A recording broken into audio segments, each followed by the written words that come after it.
বন্ধুরা। তো এই যে আজকে বরবটি গাছের পাতা ছিঁড়া হচ্ছে, যেগুলো গাছ মানে পাতাগুলো পুরোপুরি বড় হয়ে গেছে আর পুরো বয়স হয়ে গেছে আর কি, সেই পাতাগুলো নিচের পাতাগুলো ছিঁড়ে দিতে হয়। আর ছিঁড়ে দিলে কি হয়, যে পুষ্টিটা সেই পাতাগুলো টানছে সেই পুষ্টিটা সেই ফলটা টানবে। তো ফলটাকে টানার জন্য পাতাগুলোকে কাটতেই হবে। আর আমার তাড়াতাড়ি ফল নিতে গেলে এই কাজটা করতেই হবে। বন্ধুরা, এই কথা কিন্তু সবাই বলবে না, একটু ভালো করে ধ্যান দিয়ে শুনো। সবাই কিন্তু এই সমস্ত কথাগুলো বলে না, কারণ আমি চাই না যে তোমরা কেউ মনে করো না জেনে থাকো।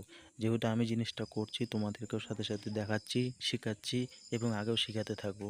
এর পরবর্তীতে যাই হোক, এই যে এক একটা গাছে কিন্তু ভালো করে দেখবা, উপরের দিকে বা নিচের দিকে দুই দিকেই কিন্তু ভালো করে ওই যে ফলগুলোকে ক্লিয়ার করে দেখতে হবে। ফল দেখে কাজ করার পর তারপর এই যে, তো আমি আজকে কী করলাম, খালি সারাদিন এই পাতাই ছিঁড়লাম। পাতা ছিঁড়তে যেতে অনেকখানি পাতা ছিঁড়ে, কিন্তু তোমাদেরকে পাতা ছিঁড়ার বাকি ভিডিওটা আমি দেখাইনি, দেখাবো অবশ্যই, কালকে দেখাবো। তো আজকে খালি পাতা ছিঁড়লাম, ছিঁড়ার পর কালকে সুতলি টানাতে